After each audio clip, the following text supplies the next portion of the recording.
Book का जो exam होता है उसमें ये चीज़ तुम हमेशा ध्यान रखना कि एग्ज़ामिनर जो पेपर बनाते हैं वो दो तरह का पेपर आ सकता है। फर्स्ट, पेपर या तो बहुत ज़्यादा डिफ़िकल्ट होगा एंड शॉर्ट होगा।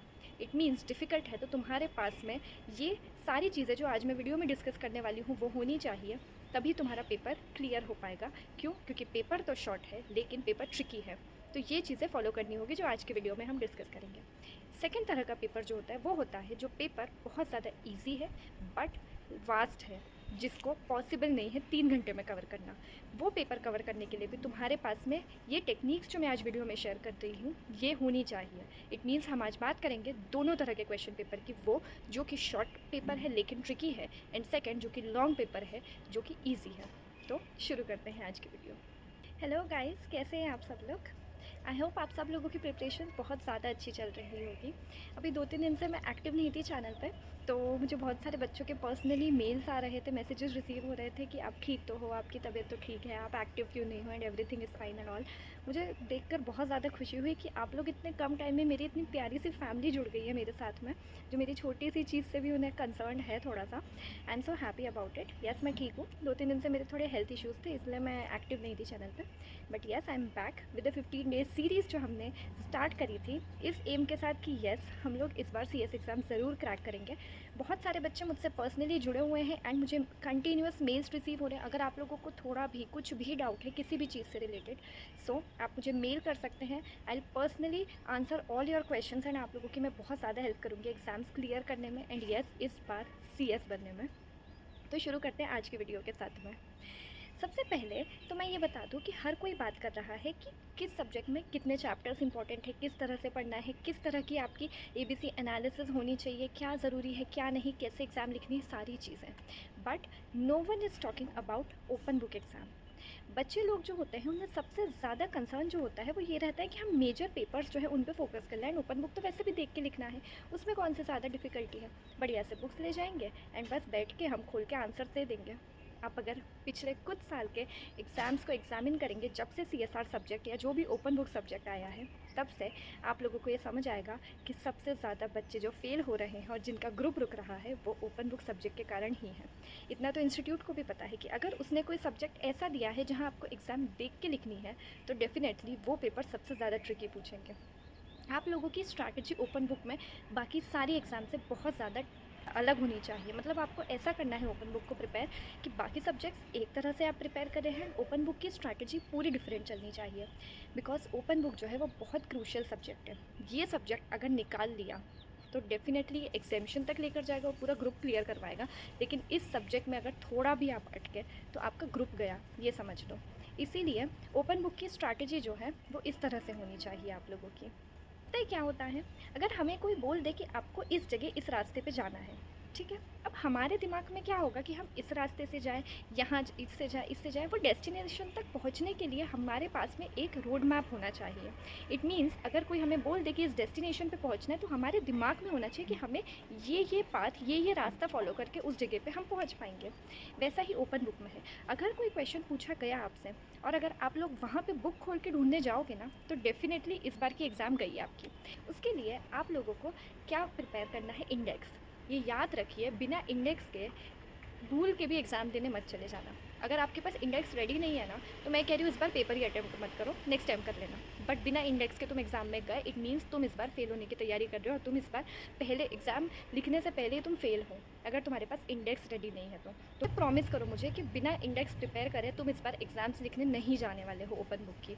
मेरा ओपन बुक जो था वो CSR सब्जेक्ट था तो मैंने उसमें इंडेक्स बनाया था। अगर आप लोगों को मेरा इंडेक्स चाहिए है तो मुझे आप मेल कर दीजिए, मैं रेफरेंस के लिए मेरा इंडेक्स शेयर कर दूँगी आपको। मैंने तुषार पहाड़े सर जो है उनके लेक्चर्स लिए थे तो उनकी मॉड्यूल जो उन्होंने दी थी, रेफरेंस नोट्स जो थे उसके अकॉर्डिंग मैंने मेरा इंडेक्स प्रिपेयर किया था। कुछ टॉपिक्स मैंने मॉड्यूल से पढ़े थे, कुछ टॉपिक्स मैंने जो सर ने पढ़ाए थे उनके नोट्स से पढ़े थे। उस बेसिस पे मेरा एक इंडेक्स तैयार था। तुम भी जिस भी स्टडी मटेरियल से पढ़ रहे हो उसके साथ में तुम्हारा एक इंडेक्स हाथ में रेडी होना चाहिए। इंडेक्स बुक जैसी होनी चाहिए तुम्हारे पास में, जहाँ पे प्रॉपर चैप्टर नंबर, कितने पॉइंट्स है उस चैप्टर में, कौन सा टॉपिक किस जगह पे लिखा हुआ है, वो होना चाहिए। रेफरेंस के लिए मैं एक बार आपको मेरा इंडेक्स दिखा देती हूँ, ये देख लीजिए।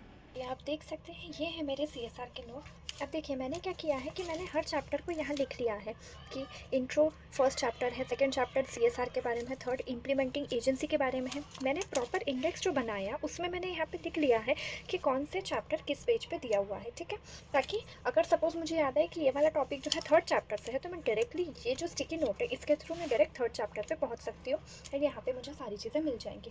अब मैंने इंडेक्स बनाया कैसे, वो ये देखिए। सपोज सेक्शन है, इसकी एप्लीकेबिलिटी, साथ में कितने टॉपिक्स इस जगह पर है वो लिख लिया और किस पेज नंबर पे वो दिया हुआ है वो लिख लिया है। इससे मेरे लिए चीज़ें बहुत इजी हो गई है क्योंकि मैंने पेज नंबर मेंशन कर लिया है। सारे टॉपिक्स मैं लिखते गई हूँ। इसी तरीके से आप कोई भी मेरा चैप्टर देख लीजिए, मैंने थोड़ा बेसिक भी लिख लिया है कि अगर मुझे कोई भी चीज़ इंडेक्स में ऐसा बनाया है कि मुझे अगर कोई चीज़ इंडेक्स को देख के भी अगर लिखनी होगी ना, तो मैं डायरेक्ट लिख सकती हूँ। मुझे हर चीज़ के लिए बुक खोल के रेफरेंस तक जाने की ज़रूरत नहीं है। ये मेरा टाइम बचाएगी एग्ज़ाम टाइम पर। जैसे CSR रूल्स है, तो किस पेज नंबर पर क्या चीज़ दी गई है वो प्रॉपर मैंने हर चीज़ अच्छे से मैंशन कर ली है। ये पूरा मैंने अच्छे से बना लिया CSR के बारे में। ये चैप्टर 1 जो है इंट्रो, प्रॉपर स्टार्टिंग में मैंने कुछ पेजेस जो है वो सिर्फ अपने रेफरेंस के लिए बना लिए कि मैंने बेसिक इंपॉर्टेंट चीज़ें यहाँ लिखनी है। फिर चैप्टर 1 जो है वो इस तरह से कि ये वाला जो टॉपिक है ये किस पेज नंबर पे दिया गया है, लिमिटेशन यहाँ पे दी गई है, ये कहाँ से पढ़ना है, तुषार सर के जो नोट्स है इस जगह से पढ़ना है। कोई भी चीज़ अगर मॉड्यूल से पढ़नी है उससे प्रॉपर मेंशन कर लिया है मैंने। प्रॉपर आप देखिए पेज नंबर, आपकी चीज़ें इतनी ज़्यादा क्लियर होनी चाहिए कि आपको एग्ज़ाम टाइम पे कोई दिक्कत ही नहीं हो, और आप जब पेपर अटेम्प्ट कर रहे हो तो आपको हर चीज़ पता रहे कि कौन सी चीज़ किस जगह पे लिखी गई है, कोई डिफ़िकल्टी हो ही ना। इवन कुछ मैंने खुद से कर लिया और फिर बाद में सपोज़ ये है इम्पैक्ट असेसमेंट, तो यहाँ मैंने ये वाला खुद से कर लिया है और फिर उसके बाद यहाँ के बाद मैंने सर के नोट्स चिपका लिए क्योंकि मैंने सर के उससे पढ़ा था। तो उसके बाद मैंने सर के नोट्स जो हैं वो अफिक्स कर लिए कि मुझे ये वाला टॉपिक जो है वो सर के नोट्स से पढ़ने हैं, जो कि इस पेज नंबर पर दिए गए हैं। यहाँ पर मुझे ये चीज़ें सारी मिल जाएंगी, देख सकते हैं। ये मैंने फर्स्ट पार्ट का कर लिया, ये मैंने सेकंड पार्ट जो है सेकंड पार्ट का कर लिया है।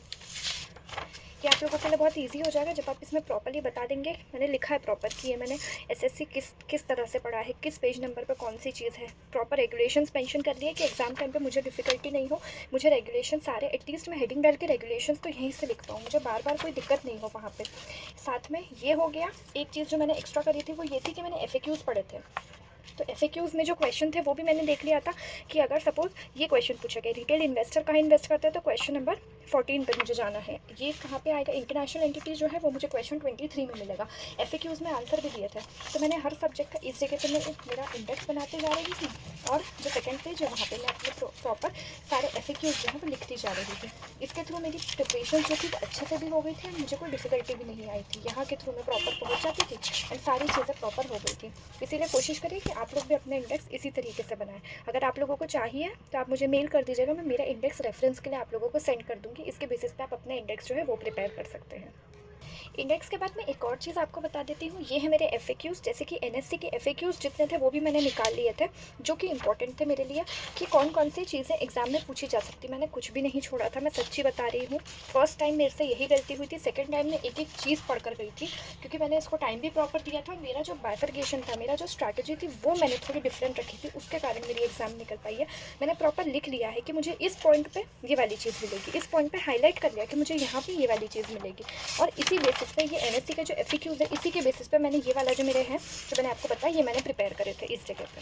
तो हमने बात कर ली इंडेक्स के बारे में। Now let's move on to our second point, जो मैंने स्टार्टिंग में बताया था कि मैं वीडियो में डिस्कस करूँगी कि पेपर किस तरह के आ सकते हैं। दो तरह के पेपर आएंगे। फर्स्ट पेपर जो होगा वो बहुत ज़्यादा वास्ट होगा, इट मीन्स बहुत लॉन्ग पेपर है लेकिन ईजी है। सेकेंड तरह का पेपर जो होगा वो ट्रिकी पेपर होगा लेकिन छोटा होगा, शॉर्ट होगा कि आप जल्दी ख़त्म कर पाओ उसको। अब ये ध्यान रखो कि जब पेपर लॉन्ग आ रहा है, वास्ट पेपर आ रहा है लेकिन इजी आ रहा है, इट मीन्स पेपर तो इजी है, मतलब वो पेपर सबको आता है and most of the people को उसके आंसर्स आएंगे। ऐसी सिचुएशन में जो चेक करने वाला एग्जामिनर होता है वो मार्क्स ज़्यादा डिडक्ट करता है। क्यों? क्योंकि उसको पता है पेपर ईजी था और सब बच्चों को आता होगा क्योंकि ईजी टॉपिक्स हैं। उस केस में तुम्हें कोशिश करनी है कि तुम पेपर पूरा अटेम्प्ट करो। अब आप सोचेंगे कि आप कैसी बातें कर रहे हो, एक तरफ तो आप बोलो कि पेपर जो है वो लॉन्ग है और साथ में कह रहे हो पूरा अटेम्प्ट करना है। डेफिनेटली यही तो ट्रिक है जो मुझे खुद एक अटेम्प्ट देने के बाद समझ आई। मार्क्स उसे मिल रहे हैं जिसने पेपर पूरा अटेम्प्ट किया है। क्यों? क्योंकि पेपर डिफ़िकल्ट नहीं है, पेपर ईज़ी है लेकिन बहुत ज़्यादा वास्ट है। तो एग्ज़ामिनर यही देखना चाहता है कि कौन बच्चा ऐसा है जिसने स्पीड मेंटेन रखी है, जिसको टॉपिक्स भी आते हैं एंड उसने पूरा पेपर अटेम्प्ट किया है। ऐसी सिचुएशन में कोशिश करो कि 95 टू 100 मार्क्स का पेपर तुम किसी भी हालत में कंप्लीट करके आ रहे हो, क्योंकि टॉपिक्स तो ईज़ी पूछे गए हैं, तुम्हें सिर्फ अटेम्प्ट करना है। तो स्टार्टिंग फर्स्ट क्वेश्चन से ही इतनी तुम्हारी राइटिंग स्पीड तेज़ बनाए रखो, रुको मत बीच में, कि किसी भी हालत में तुम्हारा 95 टू 100 मार्क्स का पेपर अटेम्प्ट हो ही जाए। तुम देख लेना, अगर पेपर ईजी है तो मार्क्स उसी को मिलेंगे जिसने 100 मार्क्स का अटेम्प्ट किया है, डेफिनेटली। अब सेकेंड तरह का पेपर जो होता है वो ये होगा कि पेपर जो है वो ट्रिकी है लेकिन शॉर्ट है, क्योंकि इस पेपर में केस स्टडी ज़्यादा पूछी गई है, इसमें घुमा के क्वेश्चन ज़्यादा पूछे गए हैं, प्रैक्टिकल एस्पेक्ट ज़्यादा है, तो ये पेपर जो है वो ट्रिकी होगा। एंड जब भी पेपर ट्रिकी पूछा जा रहा है, इट मीन्स तुम्हारे पास जो तुम्हारा इंडेक्स है ना, वो एज अ सेवियर आएगा एंड वो तुम्हें हेल्प करेगा इस मोमेंट पे, क्योंकि तुम्हें पता है कौन सा टॉपिक किस पेज नंबर पे किस जगह किस कॉर्नर में लिखा है। वो इंडेक्स तुम्हें बहुत ज़्यादा हेल्प करेगा ये ट्रिकी पेपर को सॉल्व। ऐसी केस स्टडीज़ पूछी जा रही हैं एंड पेपर जो है वो थोड़ा सा ट्रिकी दिख रहा है ना तुम्हें, उसमें कोशिश करो कि तुम अपने इंडेक्स को इस तरह से पहले से ही प्रिपेयर करके लेके जाओ कि ऑलमोस्ट जितनी चीज़ें सिलेबस में है ना वो सब तुम्हारे पास जॉट डाउन हो। तो अगर क्या हुआ कि पेपर में कोई ट्रिकी चीज़ पूछी भी गई घुमा के, तो तुम्हें इतना समझ आए ना कि अच्छा ये केस स्टडी में वो इस टॉपिक के बारे में बात करना चाह रहे हैं, तो तुमने एटलीस्ट उस टॉपिक को अगर देख के थोड़ा उतार भी दिया, थोड़ा कॉपी भी कर दिया ना, तो एटलीस्ट वो डिफ़िकल्ट चीज़ में तुम्हें वहाँ मार्क्स कवर हो जाएंगे। क्यों? क्योंकि तुमने इतना सॉर्ट कर लिया कि ये इस टॉपिक से रिलेटेड है एंड तुमने उस टॉपिक से रिलेटेड एटलीस्ट कुछ चीज़ें, पूरा एग्जैक्ट करेक्ट आंसर नहीं भी लिख पाए तो तुमने कुछ चीज़ें उस टॉपिक से रिलेटेड लिख दी हैं। वो तुम्हें कैसे मिलेगा? जब तुम्हारा इंडेक्स प्रॉपर प्रिपेयर होगा, उस इंडेक्स के बेसिस पे तुम्हारा ये चीज़ भी सॉर्ट हो जाएगी एंड तुम्हारी एग्ज़ाम्स प्रॉपर जाएंगी। हम चलते हैं थर्ड चीज़ की तरफ जो तुम्हें ध्यान में रखनी है।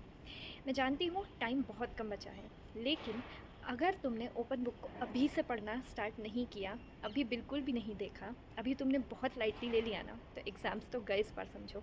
ओपन बुक में कह रही हूँ ना, एक ऐसा सब्जेक्ट है जो या तो तुम्हें निकाल सकता है या तुम्हें वापस से अटका सकता है। इसीलिए कोशिश करो कि डेली के 15 टू 20 मिनट्स तुम वापस पूरा ओपन बुक जो तुम्हारा है वो पढ़ रहे हो। कैसे पढ़ोगे? इंडेक्स बनाओ, इंडेक्स में बस हेडिंग पढ़ो और तुम्हें पता होना चाहिए कि कौन सी चीज़ किस जगह लिखी है, बस उस इंडेक्स को पढ़ना है। मैंने जो सेकंड अटेम्प्ट जो मैंने ओपन बुक का दिया था, उसमें मैंने अपने इंडेक्स जो है वो 1 महीने डेली पढ़ा था। मेरे मुश्किल से 15-20 मिनट्स जाते थे इंडेक्स पढ़ने में।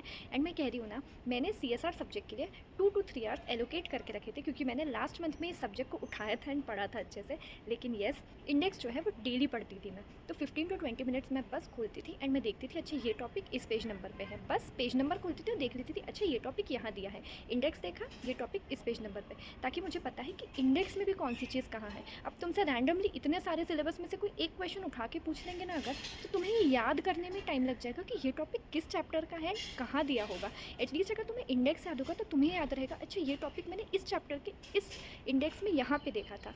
तुम वो खोल के उस पेज नंबर तक बहुत आसानी से जा सकते हो, क्योंकि रोड मैप होना बहुत ज़रूरी है डेस्टिनेशन तक पहुँचने के लिए। नेक्स्ट चीज़ मैं ये तुम लोगों को बताना चाहती हूँ कि प्लीज़ कोशिश करो कि तुम बेसिक चीज़ें लर्न कर लो। पेपर कंप्लीट तभी हो पाएगा जब तुम्हें आधी चीज़ें लर्न होंगी। इट मीन्स अगर CSR के पेपर में सेक्शन 135 पूछा गया है, तो तुम्हें वो बुक से देख के लिखने की ज़रूरत ही नहीं है। एटलीस्ट तुम सेक्शन 135 क्या होता है, रूल कितने हैं उसमें, क्या क्या उसमें पॉइंट्स आने चाहिए, ये तुम मन से लिख पाओगे। ये तुम खुद नोटिस करके देखना। खुद मैं नहीं कह रही हूँ, मेरी बात मत सुनो, टाइमर लगाओ और टाइमर लगा के कोई भी चीज़ को देख के लिखना, मीन्स पूरा देख देख के लिखना एंड एक बार बिना देखे लिखना। तुम्हें खुद डिफरेंस समझ आएगा कि दोनों में तुम्हारे 2 to 4 मिनट्स का डिफरेंस आ ही रहा है। जो चीज़ तुम देख के लिखोगे वो तुम्हारे 4 मिनट एक्स्ट्रा लेगी, क्यों? क्योंकि तुम देख देख के कॉपी कर रहे हो, और जो चीज़ तुम मन से लिखोगे वो 4 से 5 मिनट जल्दी ख़त्म होगी पहले। इसलिए कोशिश करो कि जो बेसिक चीज़ें हैं, सेक्शंस हो गए, कुछ रूल्स हो गए, जो तुम्हें पता है जो बेसिक है, जो पूछे जा सकते हैं, जिसके आसपास ये सब्जेक्ट हमारा रिवॉल्व होता ही है, वो चीज़ों को लर्न कर लो, बाय हार्ट कर लो, थोड़ा दिमाग में बैठा लो कि हर चीज़ हमें देख के नहीं लिखनी पड़े। यस, रेफरेंस के लिए तुम वहाँ पे बुक में वो चीज़ खोल के बैठोगे ज़रूर, बट ध्यान रखना कि तुम्हें आधी चीज़ें जब पता होंगी ना, तो तुम्हें खुद से लिखना आएगा, तो तुम्हारा टाइम ज़्यादा बचेगा। और अगर पेपर बहुत ज़्यादा वास्ट आया है और तुम्हें 100 मार्क्स कवर करने हैं, किसी भी हालत में पूरा कंप्लीट करना है, तो तुम्हें आधी से ज़्यादा चीज़ें खुद से आनी चाहिए। तुम रेफरेंस के लिए वो पेज खोल के ज़रूर बैठ सकते हो, थोड़ा बहुत देख सकते हो, लेकिन 90% तुम्हें वो आंसर खुद से लिखना आना चाहिए, तब तुम्हारा पूरा पेपर कंप्लीट हो पाएगा। लास्ट चीज़ जो मैं आप लोगों को ये बताना चाहती हूँ कि आप लोगों को सारी बुक्स लेके जाओ। मैं बोल रही हूँ ना, कुछ बच्चे होते थे जो सिर्फ 3 से 4 बुक्स लेकर आते थे और कुछ बच्चे ऐसे होते थे जो कि इतनी सारी बुक्स लेकर आते थे। पर मैं कह रही हूँ लेके जाओ। इवन अगर सीएसआर का पेपर है, मैं लॉ की बुक्स भी लेकर गई थी, मैं ईएसजी भी लेकर गई थी, मैं सीआरबीआई भी, because it's an open book and तुम्हें नहीं पता कि कहाँ से क्या आ सकता है। अगर तुम्हारे पास एंड में टाइम बचता है ना, तो तुम इवन बेयर एक्ट तक खोल के देख सकते हो कि अच्छा ये चीज़ हो सकता है यहाँ से पूछी गई है, कुछ ना कुछ कहीं ना कहीं ज़रूर मिलेगा। ऐसा हो ही नहीं सकता कि वो कोई रैंडम कोई यूपीएससी का क्वेश्चन तुम्हें एकदम पूछ लेंगे कि इसका आंसर बताओ। नहीं, चीज़ें रिवॉल्व वही होंगी आसपास जो तुम पढ़ चुके हो, या तो एग्जीक्यूटिव में, या तो पहले, या कहीं भी तुम पढ़ कर आए हो, या फिर कोई दूसरे सब्जेक्ट में जो तुमने थोड़ा बहुत भी पढ़ा है। बेसिक क्वेश्चंस जो तुम्हें पता होने चाहिए, उसी तरह के क्वेश्चंस आते हैं ओपन बुक में। इसीलिए हर टाइप की बुक्स लेके जाओ एंड तुम्हारे पास एक बंडल अभी से रेडी करके रखो कि मुझे ये सारी बुक्स लेके जानी है। मत सोचो कि एक बैग भर के लेके जा रहे, 2 बैग भर के लेके जा रहे, बस ज़्यादा से ज़्यादा कवर करके मोस्ट ऑफ द बुक्स लेके जाओ। देखना इस बार के एग्ज़ाम्स अच्छी जाएंगी तुम्हारी। ध्यान रखो, ओपन बुक एक ऐसा सब्जेक्ट है जो या तो तुम्हारा ग्रुप निकाल सकता है या तुम्हें अटका सकता है। इसीलिए इस सब्जेक्ट को इग्नोर बिल्कुल मत करो एंड यस, बहुत अच्छे से तैयारी करो इस सब्जेक्ट की। देखना इस बार की एग्ज़ाम्स तुम्हारी बहुत अच्छी जाएंगी अगर तुमने मेरी एक कुछ छोटी छोटी टिप्स को फॉलो किया है तो। अगर मेरे नोट्स या किसी भी सब्जेक्ट में तुम्हें कोई भी हेल्प चाहिए हो तो मुझे मेल कर दो। बहुत सारे बच्चे मेरे साथ कनेक्टेड हैं, मैं तुम्हारे साथ भी एग्ज़ाम्स तक कनेक्ट हो जाऊँगी and I will help you to clear this exam this time. पढ़ते रहो, खुश रहो, पॉजिटिव रहो, stay calm, stay happy and बस जुड़े रहो, कनेक्टेड रहो मुझसे। इस बार की एग्ज़ाम्स बहुत अच्छी जाएंगी। मिलते हैं नेक्स्ट वीडियो में, तब तक के लिए ऑल द वेरी बेस्ट।